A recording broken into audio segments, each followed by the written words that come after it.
Well, hello. Welcome back to my channel. It's December 26th.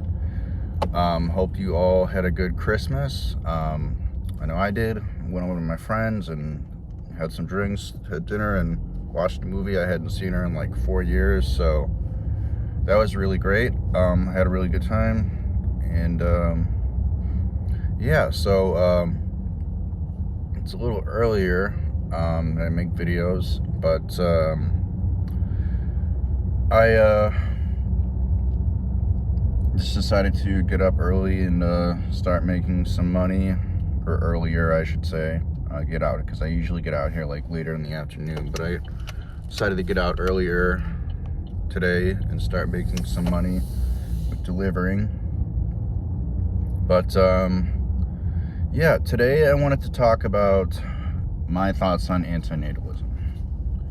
I know that one of the last live streams I did, by the way, my live stream should be available now. I don't know why exactly. For some reason, my live stream was set to private, and I don't know why. But I have since went to manage my videos, and I set it to public, so you should be able to see my live stream right now. Like, I don't know, again, I don't know why I was private, but I set it to public, so you should be able to see it now, but I don't know why it was set to private to begin with, and because I don't remember clicking it to private. But yeah, today I wanted to give my thoughts on antinatalism. What do I think about it? Am I an antinatalist myself? And if not, will I ever become an antinatalist? So, you know, I've been thinking about this for a very, very, very long time. Ever since I was, you know, from as young as, I want to say 14 and 15 to all the way up till now, I kind of knew, you know, I had thought about kids and a family and a wife and the, you know, the white picket fence and everything like that. I had thought about it. I had really like sat down, because, you know, I had really sat down and like deeply pondered, whether or not, you know, I might want kids in the future. Like, I had, you know, there were, regardless of the chaos in my house, there were definitely moments where, you know, the only really safe place I had in the house was my room. So, you know, being in my room most of the time to escape my parents, I would have a lot of time to just kind of like think, you know, just about life, think about certain things that I wanted to do, think about certain things that I wanted to be.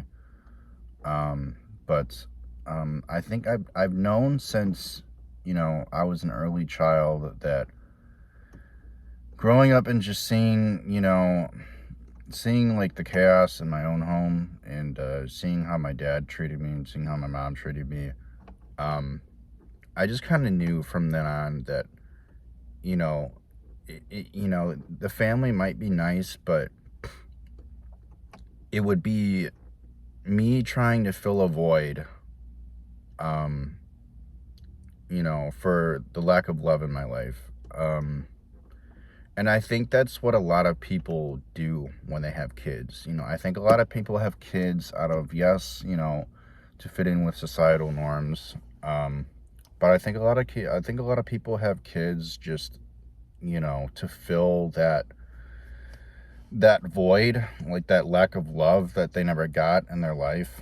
And I think, you know, I think that's one of the main reasons why people have kids. I think people are missing something in their life, and somebody or someone told them that kids are going to make it better, and kids are going to give them, you know, kids are going to fulfill them in, you know, every way possible. And if they have a kid, then they're going to be happy, and they're not going to feel that emptiness anymore, that lack of love that they lacked during their childhood.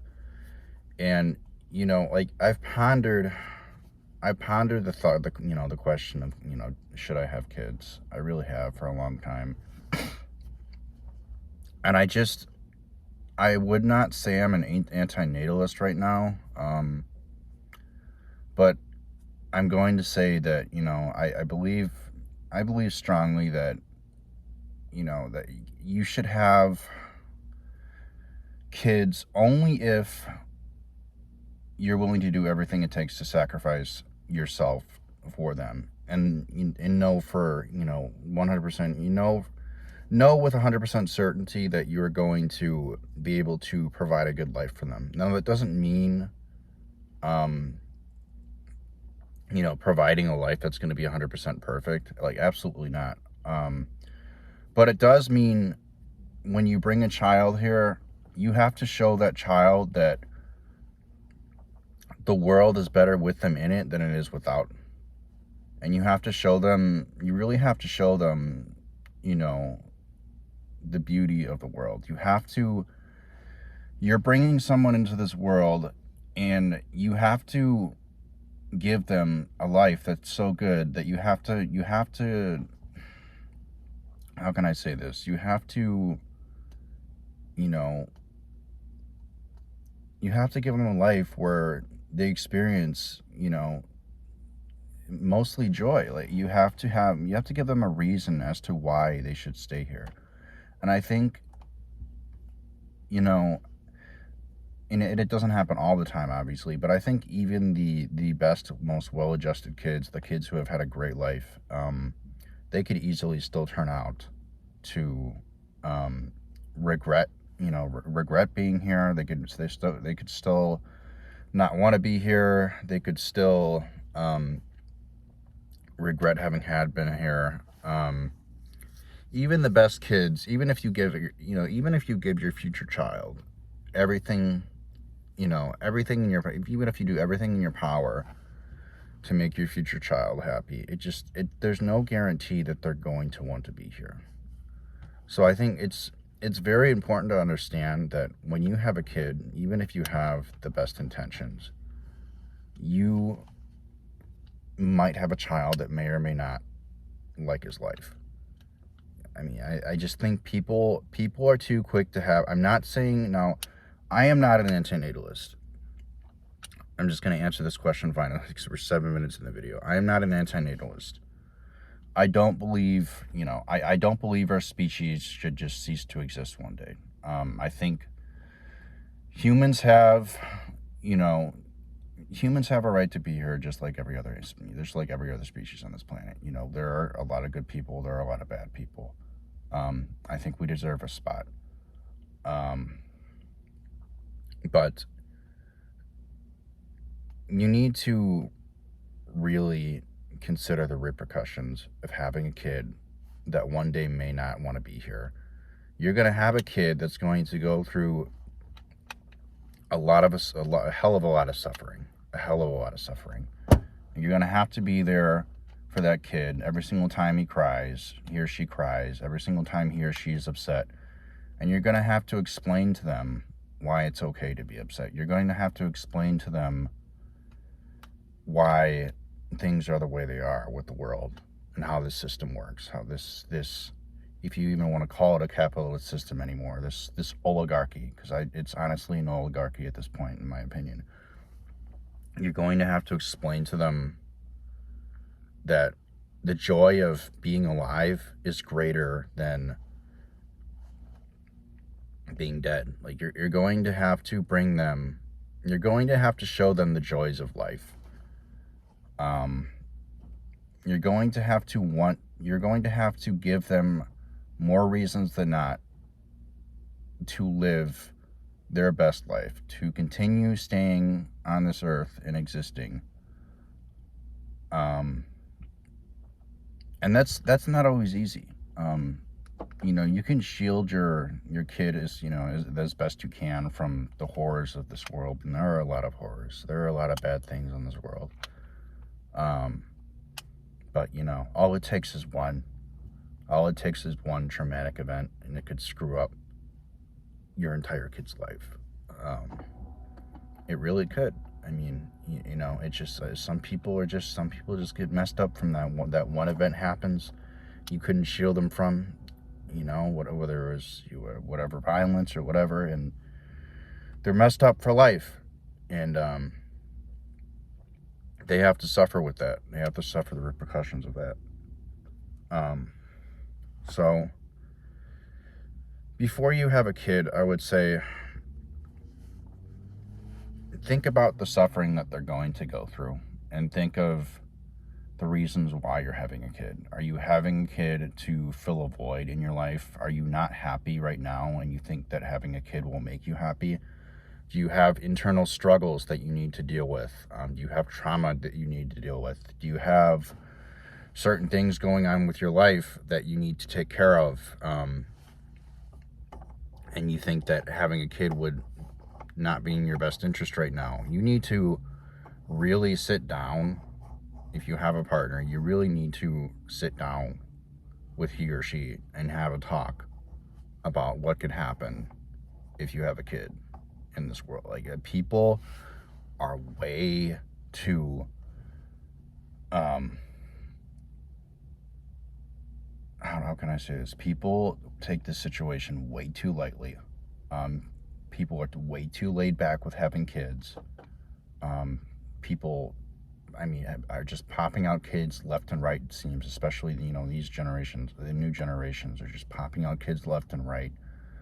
They're bringing in kids into this world with unresolved trauma. They have all these issues going on, and they think that, having a kid is going to make it better. Or,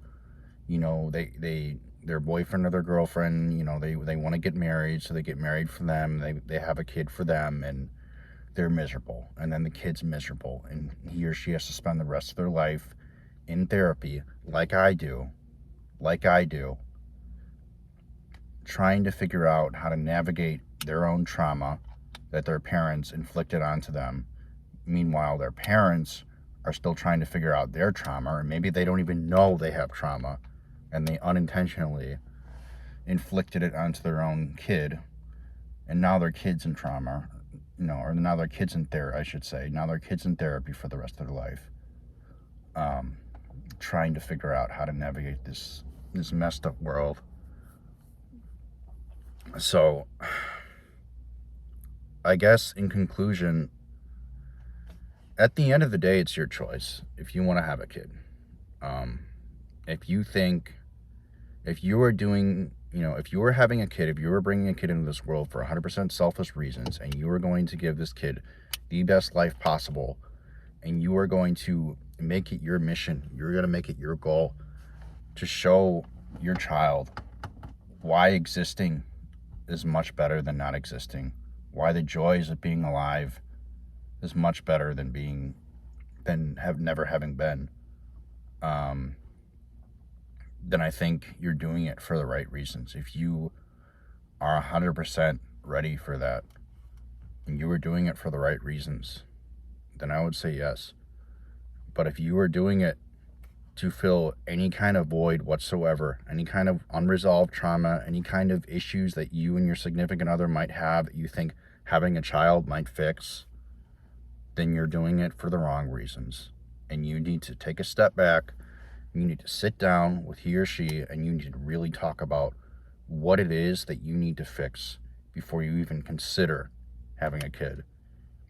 Because if you don't, I'm telling you, that kid will most likely be in therapy for the rest of his life, just like I am. So, those are my thoughts on kids, on having kids. Those are my thoughts on antinatalism.